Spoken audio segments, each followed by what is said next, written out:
você tá aí com o coração batendo mais forte, ouvir a palavra livro, pode ter certeza, chegou no lugar certo. Seja muito bem-vindo, seja muito bem-vinda ao Escritor Pode. Afinal, não importa se você escreve no silêncio da serra ou no fervo da cidade grande, a escrita é ponte e o escritor pode é o nosso ponto de encontro. Eu sou Lilian Cardoso, autora best-seller do Livro Secreto do Escritor e apaixonada por conectar histórias a leitores certos, com alma, com estratégia e com profissionalismo. No episódio de hoje a gente vai falar sobre algo que precisa ser dito em voz alta. Sim, todo mundo pode escrever. Tem muito autor por aí que só foi lido anos depois de ter sido escrito. E tem best-seller que teve uma jornada árdua até se tornar o autor mais vendido. Muitos deles foram recusados diversas vezes por várias editoras. E tem gente, talvez você, que só precisa de uma faísca para começar a escrever a sua história. Então, prepara seu caderno, sua curiosidade e sua coragem, porque o Escritor Pode estar no ar. E se quiser mergulhar fundo nos episódios anteriores, é só buscar por Escritor Pode, Lilian Cardoso, no meu canal do YouTube. Tem uma biblioteca de conversas ricas, provocadoras e cheias de inspiração te esperando por lá. Se você deseja publicar um livro com qualidade, a minha recomendação é você fazer o livro aqui pelo nosso estúdio, LC Design Editorial, uma empresa do grupo LC Agência de Comunicação, para quem quer fazer um livro com uma capa que vai comunicar, uma diagramação que vai cuidar de todos os detalhes internos do seu livro. E ainda você tem a nossa parceria para escolher a melhor gráfica para imprimir o seu livro e cadastro em plataformas também de impressão sob demanda e na Amazon. Então, se você quer fazer um livro com qualidade, a LC Design Editorial é o melhor lugar para você produzir o seu livro de maneira independente. Agora é hora da verdade, sem enrolação e sem floreio. Sim, é hora do nosso querido, temido e absolutamente necessário quadro Escritor Pode versus Escritor Não Pode. Você manda as perguntas e dilemas literários lá nas redes sociais e eu, com todo amor e uma pitada de sinceridade, te respondo na lata. Vamos lá, primeira pergunta. Lilian, estou com 3 livros começados, já pensei em mais 2 obras, mas não termino nenhum. Falta foco ou falta vocação? Espera aí. O escritor não pode romantizar esse ciclo eterno de começar e abandonar a obra, porque toda obra inacabada consome energia criativa e vira peso mental. Ai, não terminei esse projeto. Ai, não comecei esse outro projeto. Parece que você é incompetente, não tem nada disso. Precisa só se organizar, porque o escritor pode sim ter várias ideias, mas precisa ter método. Quer uma dica prática? Crie um sistema de triagem. Anota tudo, mas prioriza o que mais pulsa, ou um projeto por vez. Terminar é um hábito e sem final não tem livro. Sem livro não tem leitor. E sem leitor é só o seu ego escrevendo sozinho. E vou contar um pouquinho para vocês os bastidores da LC. Semana passada eu estava com o autor exatamente com esse problema. Tem 4 projetos e não termina nenhum. Sabe qual a primeira pergunta que eu fiz para ele? Qual é o projeto que você quer primeiro publicar? Qual que você acha que tem mais público, mais audiência? Ele sabia na ponta da língua. Depois eu falei, qual é o segundo projeto? Qual o terceiro? Qual é o quarto? Ou seja, em 6 meses ele vai publicar um livro. Então não adianta atropelar as coisas, precisa ter sim um cronograma. Vamos lá, mais uma pergunta que chegou nas minhas redes sociais. Lilian, faz sentido investir em divulgação antes de terminar o meu livro? Ou só começa a divulgação depois que terminar ele? A pergunta é boa, a resposta é: o escritor pode e deve criar um plano de presença digital mesmo antes de ter a versão final na mão, porque quem planta agora colhe leitores no lançamento. O que o escritor não pode é pensar marketing como a última etapa. Hoje em dia, construir audiência enquanto escreve é inteligência editorial. Esse processo eu costumo ensinar aos meus alunos que é o processo de atrair pessoas para a sua rede, levar o leitor para dentro do processo. Compartilhar bastidores, trechos, desafios da escrita, pesquisa.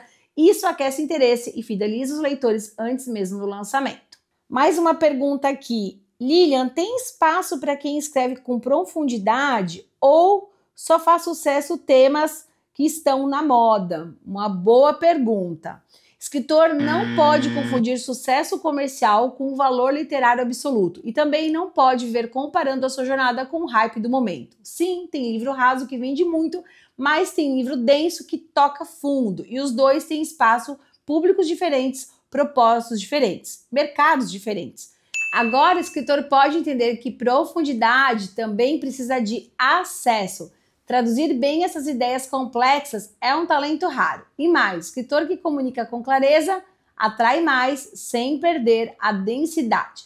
Não é sobre simplificar o que é importante, é sobre entregar com impacto. Porque fazer um best-seller, ou seja, fazer um livro para ficar entre os mais vendidos do Brasil ou do mundo, a linguagem precisa estar acessível, mesmo que o tema seja complexo. Moral do quadro de hoje: escritor pode ter 1000 ideias, mas precisa terminar. Escritor pode divulgar antes de lançar com criatividade. E escritor pode sim escrever com profundidade, desde que não esqueça de se comunicar com o mundo. Hora do quadro: escrever é para todos, inclusive para você. Sabe o que eu acredito de verdade? Que todo mundo tem uma história que merece ser contada. Escrever não é um dom reservado a uns poucos iluminados. Escrever é, antes de tudo, ato de coragem e de compromisso. É hora de abrir o peito, transformar sentimentos, ideias, visões do mundo em palavras que possam tocar alguém. Uma pesquisa, uma poesia. Mas olha, ninguém começa assim de bate-pronto. Machado de Assis, por exemplo, nasceu em uma família humilde, foi filho de ex-escravizados sem acesso a grandes oportunidades, nunca frequentou uma universidade, enfrentou o preconceito racial e social no século XIX. Ainda assim, construiu uma obra monumental, com romances, contos, crônicas e poemas que o consagraram como um dos maiores nomes da literatura brasileira e leva o Brasil com ele por todo o mundo ainda hoje. Sua trajetória mostra que talento, dedicação e visão e crítica podem florescer mesmo longe dos holofotes. Cora Coralina também, durante décadas, se dedicou exclusivamente à sobrevivência e ao cuidado da família. E só aos 75 anos lançou o seu primeiro livro, O Poema dos Becos de Goiás e Histórias Mais aos 90. E foi elogiada por ninguém mais, ninguém menos que Carlos Drummond de Andrade. Reconhecimento que a consagrou como uma das maiores poetisas do Brasil. Vejam só, eles não nasceram autores consagrados, eles se construíram escritores. Como? Com estudo, prática e persistência. E é por isso que eu digo, sem medo de errar, a escrita pode ser aprendida, não adianta só amar escrever, é preciso entender o mercado, conhecer as etapas editoriais e saber se posicionar. É claro que nos dias de hoje nós temos muito mais tecnologia, acesso à informação do que na época de Machado de Assis e de Cora Coralina. Mas a gente sabe também que há mais concorrência e é por isso que estudar e entender o mercado do livro é essencial. E foi pensando assim também que eu desenvolvi o curso Escritores Admiráveis, um programa completo para quem quer deixar de ser escritor de gaveta e se tornar um autor com propósito, qualidade e visibilidade. Com o curso Escritores Admiráveis, você aprende a escrever, publicar com segurança e estratégia, entender o processo editorial de ponta a ponta e se comunicar melhor com o seu leitor e construir sua marca como escritor. É aula, é prática, é transformação real, tudo em um só lugar. São vários profissionais convidados a trazer o melhor para você seguir com segurança na sua carreira. Porque talento é ponto de partida, mas a capacitação é o que transforma o escritor, uma escritora comum, em um escritor ou uma escritora admirável. Então anota aí, não desista da sua história. Vai lapidando, dividindo com todo mundo, deixando ela dizer a que veio. É assim que ela vira a sua marca. E se depender de mim, você não vai fazer isso sozinho, porque há 15 anos eu trabalho para que mais autores e autoras do Brasil sejam reconhecidos. Hora do quadro que eu mais amo, marketing literário. Na prática, vamos lá! Sabe aquele conteúdo completo, caprichado, que você cria com todo cuidado? Ele pode e deve virar a base da sua estratégia nas redes sociais. Isso é o que chamamos de conteúdo ancorado. Um material principal, como um vídeo no YouTube, uma newsletter especial ou um post denso no blog, que gera vários recortes e desdobramentos para outros canais. É bem ao contrário de você só postar frases soltas. Você ancora sua comunicação em algo muito mais profundo, consistente, que reforça sua autoridade como autor ou autora. Vamos lá, se ligue num exemplo prático. Gravou um vídeo explicando o seu processo de escrita? Corta esse vídeo em 3 rios. Tira uma frase forte e transforma em um post no Instagram. Colhe o link do vídeo no final de um texto seu no LinkedIn ou um texto no seu blog. Pronto, você fez o seu conteúdo render com profundidade e propósito, linkando em vários canais. Autores que sabem ancorar conteúdo param de depender de ideias soltas e constroem uma narrativa de valor ao redor do livro e da carreira. Em tempos de excesso de informação, consistência e conteúdos criativos vão ser os seus 2 novos diferenciais. Mercado em Foco. Hoje vamos falar de um tema complexo. Pirataria e o impacto disso no mercado editorial brasileiro. Seguinte, só em 2024, a pirataria de livros no Brasil causou um prejuízo de 1,2 bilhão de reais. Isso mesmo, bilhão. O dado vem da Associação Brasileira de Direitos Reprográficos, a ABDR, que intensificou suas ações contra esse tipo de crime. Hoje, a maior parte da pirataria acontece nos bastidores digitais. Você vai encontrar isso em grupos no Telegram, redes sociais, sites e em até marketplaces como Shopee e Shein. A BDR atua em várias frentes. Só esse ano já removeu mais de 162 mil conteúdos piratas da internet, numa média de mais de 13 mil remoções por mês. Um exemplo recente, um grupo no Telegram com mais de 370 mil pessoas foi derrubado pela justiça após oferecer, sem autorização, mais de 120 livros. Outro grupo no Facebook, com 406 mil membros, também foi desativado e a criadora condenada a pagar uma indenização. A editora HarperCollins também entrou na linha de frente com a coleção de Bobbie Goods, que sofreu com falsificações físicas. As cópias pareciam originais, confundiam livreiros e leitores e geraram mais de 30 notificações em poucas semanas. O combate não é simples, mas tem caminho. Editoras podem sim denunciar. A BDR arca com os custos das ações judiciais e o apoio de leitores e influenciadores de livrarias tem sido também fundamental nas denúncias. No fim das contas, pirataria não é só um atalho, é roubo e afeta diretamente quem escreve, produz, imprime e acredita no livro como ofício. Então, se você quer ajudar, valorize o original, compartilhe esse papo e defenda o direito autoral com a mesma força com que defende uma boa história. Precisamos de mais leitores no Brasil, mas também precisamos valorizar o trabalho das editoras e dos autores. Seguimos de olho e seguimos juntos pelo livro. O autor da vez é um amigo, colega da LC, Saulo Adami. Gente, já ganhei aqui os 2 livros dele. E o Saulo, ele vai falar pra gente sobre os projetos, sobre a trajetória dele. Saulo, bem-vindo ao Autor da Vez aqui no Escritor Pod. Muito obrigado pela oportunidade, é um prazer estar aqui. Eu vou ler um pouquinho do currículo dele que tá aqui, ó, na orelha do livro, tá? Começou a carreira como escritor na década de 1970. É autor de 170 livros. É isso mesmo, você não ouviu errado, tá? 170 livros. Lançados em português, inglês, espanhol e alemão. Escreveu e dirigiu e produziu peças teatrais, programas de rádio e documentários também, gente. Colaborou com fanzines e revistas sobre cinema e televisão, incluindo o Cinemim, do Rio de Janeiro, e TVs e séries de São Paulo. E manteve também escritório de assessoria de comunicação social para sindicatos operários. Editou mais de 300 livros, seus e de outros autores com os selos SIT e DOM. Saulo, eu dei aqui esse breve currículo, sim, mas você não está aqui no Autor da Vez, o Escritor Pod à toa. Eu queria que você contasse um pouquinho pra gente dessa sua carreira. Eu tenho uma história que se parece com a história de outros autores que nasceram numa época em que a televisão unia as pessoas. Então, quem não tinha televisão procurava assistir na casa do vizinho. Verdade. A televisão só entrou na minha casa quando eu tinha 5 anos de idade. Eu morava no Arraial dos Cunhas, que é uma comunidade do interior de Itajaí, em Santa Catarina. E desde os 3 anos de idade eu já lia e escrevia alguma coisa. Minha mãe me alfabetizou em casa. E quando chegou a hora de ir para a escola... Quantos anos você tinha? 3. 3 para 4 anos. Quando chegou na hora de ir para a escola, eu não tinha muito interesse em... O que eu ia fazer na escola? Sabia ler e escrever já. E fui porque os meus amigos, colegas de infância, iam. E essa história de infância que eu conto, a televisão entrou lá em casa em 1975. Em 1970, melhor dizendo, eu tinha 5 anos de idade, na época da Copa do Mundo. Houve uma grande campanha para que as pessoas comprassem as suas TVs, porque o Brasil poderia ser campeão do mundo, coisa que aconteceu. E na televisão, quando eu tinha 5 anos de idade, eu comecei a assistir seriados e assistia filmes. Eu não tinha muita idade para ver certos filmes que passavam ali, mas a TV estava no balcão. Literalmente TV aberta. Ela não estava dentro da casa, não estava na sala, como a maioria das TVs.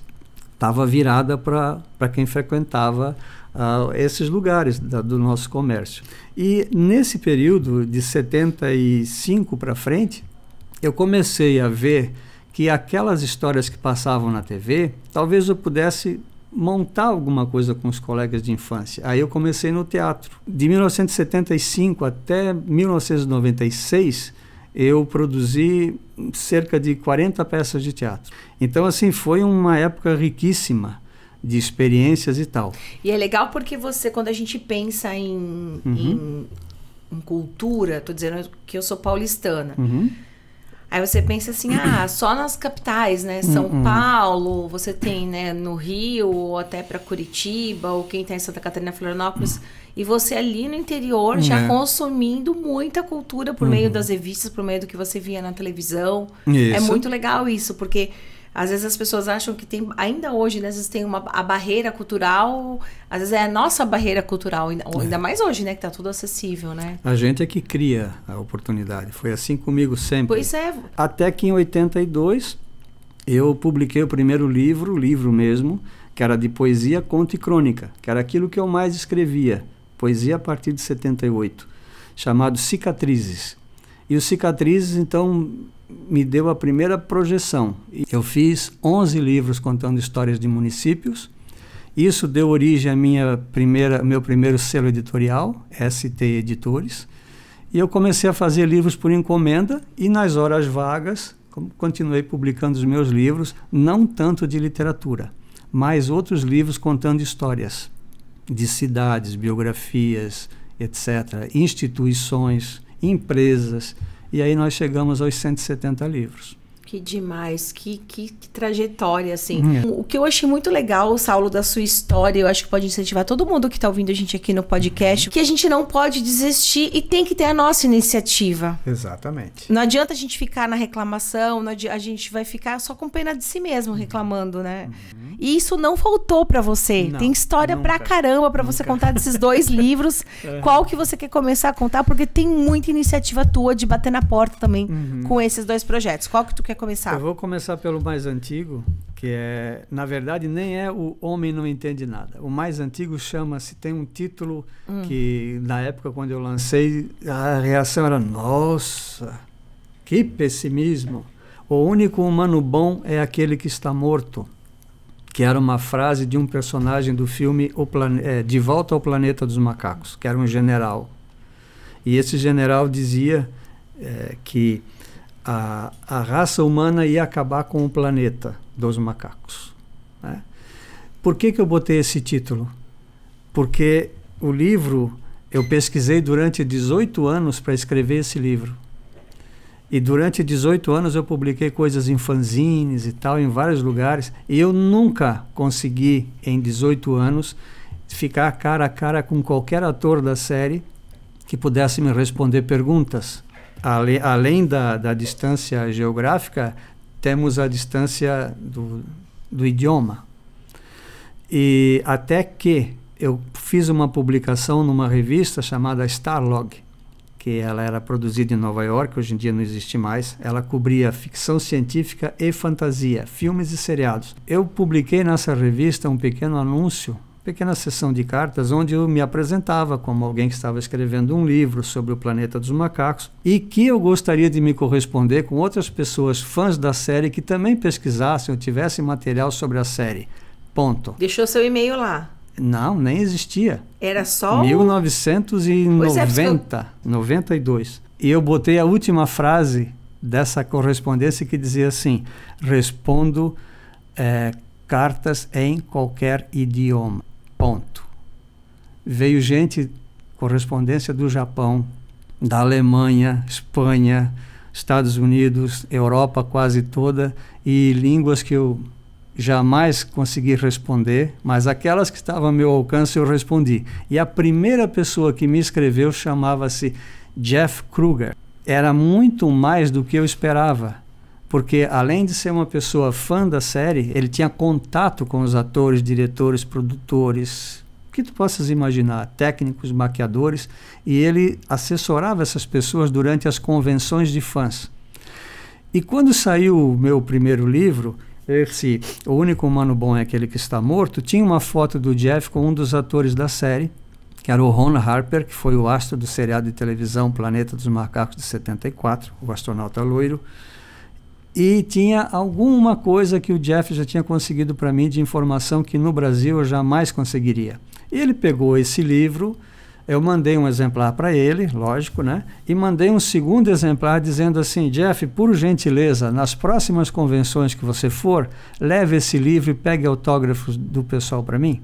E quando ele colocou esse livro na frente do ator Butch Coleman, o organizador da convenção, um deles, o Mike Stanner, estava do lado dele. E disse: que língua é essa e de onde é esse livro? Ele disse: é de um amigo meu do Brasil, assim, assim, o Adame, explicou para ele. É em português. Ah, interessante. E se a gente convidá-lo para vir para cá, ele viria? E eu entendi que eu estava sendo convidado para assistir à convenção. E quando eu cheguei em casa, uma semana antes de eu fazer a viagem para lá, eu recebi um envelope cheio de folhetos e eu era um dos convidados mesmo da convenção. A minha foto estava junto com os atores da série. E eu fiquei assustado, lisonjeado, mas assustado. E fui. E lá tinham vários atores, atrizes que participaram da série. Então essas pessoas me abriram todas as portas e eu pude finalmente, com meu gravador e uma lista de perguntas em inglês, com meu inglês macarrônico, eu fiz essas 6 ou 8 entrevistas que depois vieram para dentro desse livro aqui e que estão nos outros 9 livros que eu escrevi sobre a série. Gente, no livro, ele tem aqui, quem tá vendo a gente pelo... Quem tá, né, ouvindo e assistindo a gente pelo YouTube vai ver aqui as imagens. A gente pode até colocar, né, Fê, na edição, ó. Tem as imagens aqui dele. Sessão de maquiagem. Nossa, a preparação da maquiagem e a aplicação. Impressionante. Vocês conseguem dar zoom aqui, Fê? E os figurinos são do Rod McDowall, que era a estrela da série. Que sensação que você teve quando você ficou caracterizado assim? Eu não sei te descrever. Eu não sei te descrever. Mas assim... Porque todo mundo diz que você realmente entra no personagem, né? Entramos no personagem, sim. São 10 obras sobre o Planeta dos Macacos que eu escrevi. Bom, aí depois a gente vem nesse teu projeto, é um projeto que é o Projeto da Vida, que continua. Isso. Depois eu falei pro Saulo, quero falar com ele, porque eu acho que isso aqui, gente, isso aqui dá uma cara de documentário, hein? Dá, bem legal. Isso aqui é muito, né? Porque visual também, né? A gente já fecha o olho e já imagina aqui as cenas. Eu tô apaixonada por esse projeto. Mas tem um outro também incrível que faz parte da história da nossa TV, que é o Camicleta, Manual dos Proprietários. Saulo, conta um pouquinho pra gente como é que surgiu também esse projeto e o teu interesse de falar sobre essa série tão importante.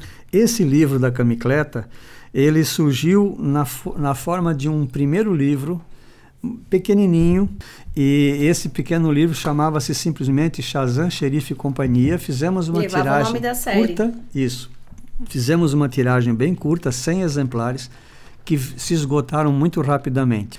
E eu parti para escrever outros livros sobre outras séries, como Perdidos no Espaço, Terra de Gigantes, Paladino do Oeste, Vigilante Rodoviário, enfim, vários, O Incrível Hulk. E nós fomos publicando esses e Shazam Xerife ficou para trás. Aí surgiu a ideia de fazer Camicleta, Manual dos Proprietários. O Camicleta eu também conheci pela TV. Em 1972, eu tinha 7 anos de idade, eu voltava disparado da aula para assistir Shazam Xerife na televisão. Então, Camicleta, Manual dos Proprietários, é um projeto de arqueologia, sim, da teledramaturgia brasileira, que não tem prazo para acabar. Esse que a gente consegue no teu site, onde é que a gente encontra? Pode ser diretamente comigo, o meu Facebook, é só procurar Saulo Adame, e na Amazon também. Saulo, um beijo, foi maravilhoso. Obrigado, Saulo. Obrigado. Gratidão. Hora do papo reto, aquele quadro que eu vou direto ao ponto com você. Se você está esperando alguém aparecer para dizer que você é bom o suficiente, que já pode se considerar escritor, que agora sim está pronto para publicar, pode esperar sentado, porque essa permissão que você tanto procura, ela não vai vir. A verdade é dura, mas libertadora. Quem escreve, escreve, e quem quer ser validado o tempo todo só adia o próprio sonho. Você não precisa que uma editora te descubra para começar, nem que alguém com mais seguidores te diga, vai lá, Faça o seu livro. O que você precisa é de coragem para bancar a própria escolha. O mundo está cheio de gente esperando o sinal verde que nunca vem. Então, aqui vai o meu papo reto. Você está autorizado a começar a errar, a crescer e a ocupar o seu lugar. Publique seu livro. E não é sobre permissão, é sobre postura. Porque quem espera aval nunca avança com a própria história. E assim a gente chega ao fim de mais um episódio, mas não de qualquer episódio. Esse foi o último da primeira temporada do Escritor Pod. E que jornada foi essa, hein? Foram 13 episódios ao vivo aqui na Rede TV Paraná, dezenas de temas importantes, convidados especiais, provocações sinceras e principalmente uma conexão real com você, escritor e escritora, que nos acompanham em cada canto do Brasil e de fora dele também, viu? Que eu sei que tem gente que assistiu de longe. Eu só posso dizer obrigada, com letra maiúscula e vírgula depois, porque ainda tem muito pela frente. Obrigada por cada mensagem, cada insight compartilhado, cada episódio maratonado aqui no YouTube. Esse programa nasceu para isso, para dar voz à escrita e vez ao escritor, seja ele iniciante ou veterano, independente ou publicado, tímido ou falante, organizado ou caótico. E às vezes tudo isso junto, né? A gente falou de escrita com propósito, de marketing com verdade, de publicação com estratégia e, acima de tudo, de coragem. Porque seguir como autor ou autora exige mais do que talento, exige posicionamento. E pode ter certeza, essa temporada termina, mas a missão continua. Você ainda vai me ver por aqui, nos cursos, nas redes sociais, nos bastidores e nas novidades que já estão sendo escritas. Então, enquanto a próxima temporada não chega, se você quiser rever os episódios anteriores ou indicar para alguém, é só buscar por Escritor Pod ou Lilian Cardoso no YouTube. Tá tudo lá prontinho para você mergulhar nesses conteúdos. A escrita não para e nem a gente. As entrevistas continuam no Escritor Pod. Até a próxima temporada. Até logo, com todo carinho. Um beijo especial meu, de toda a equipe LC. E um abraço carinhoso também a todos os meus colegas aqui da Rede TV Paraná. Eu sou Lilian Cardoso e continuo seguindo você nessa jornada literária.